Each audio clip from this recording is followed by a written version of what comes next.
For this project, you will need fabric. I cut mine 48 inches long by 4 inches wide.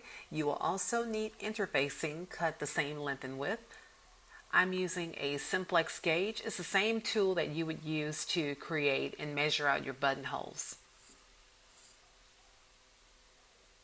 And to make the holes in the belt, I'm using my Dritz 24P pliers with the hole punch attachment.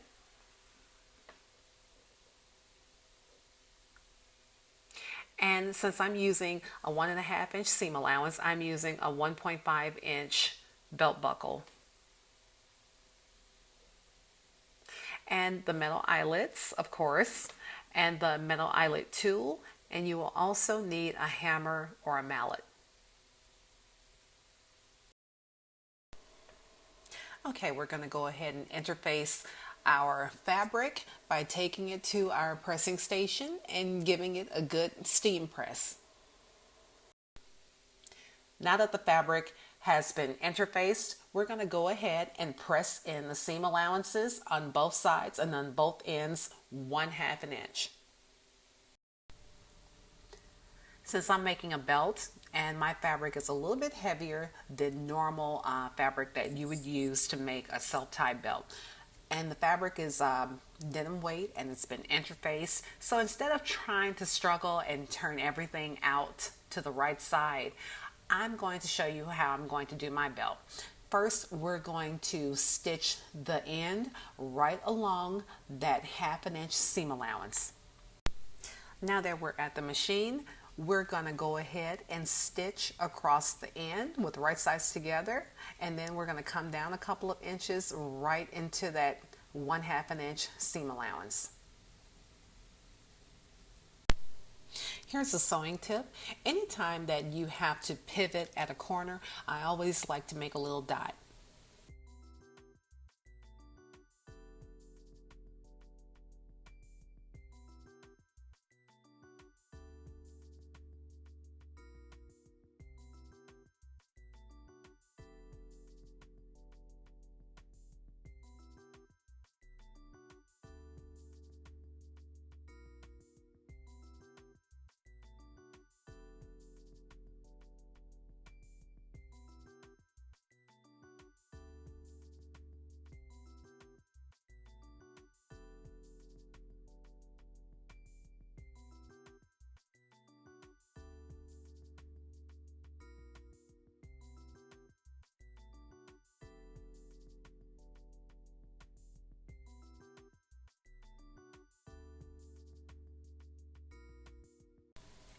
You're going to go ahead and repeat this by stitching the other end, and then we're going to edge stitch the seam close. I'm going to remove my standard zigzag foot and I'm going to replace it with my blind stitch foot. I use my blind stitch foot for edge stitching and top stitching, because once you place the fabric against that little metal groove in the middle, you can get it positioned in the perfect place.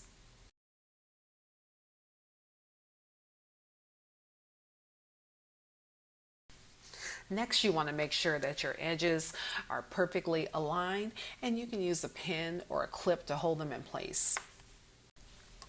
I'm stitching using a 3.5 millimeter stitch, and make sure that you're pivoting at the corners and going all the way around.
In order to mark for the belt holes, I'm starting my first hole 2 inches from the end of the belt, and I will be making them 1.5 inch apart. And I'm doing so by using my simplex gauge.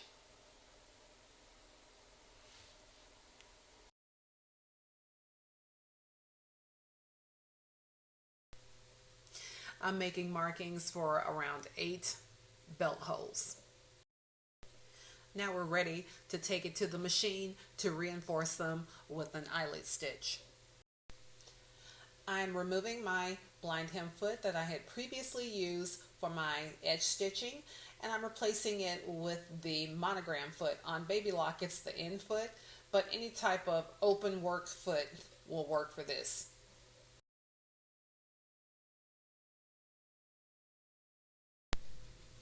I'm changing my stitch from a straight stitch to the eyelid stitch. The eyelid stitch on sewing machines are located, if you have that stitch, right with the buttonhole stitches.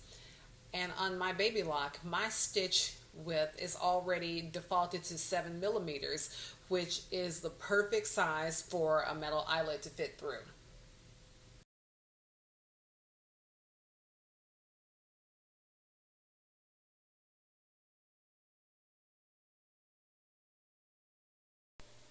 Complete all 8 of your stitched eyelets and cut off all of the excess threads, and make sure that you turn the belt around to the other end and make an eyelid also 2 inches from that end for your belt buckle.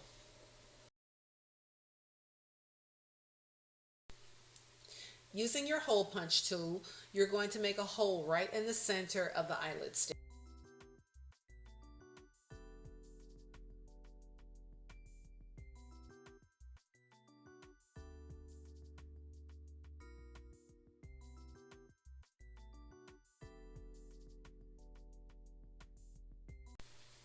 We're going to set our metal eyelets using the eyelid tool that comes in the eyelid kit. First, we're going to take the metal eyelid and push it through the front of the belt. And we're going to turn that over and lay it on the small piece, and take the larger piece and put it onto the back. You can feel it going into the little groove, and then give it a few taps with your hammer or your mallet until it's flat. And you're going to repeat this process all the way down, and don't forget the one on the other end for your belt buckle.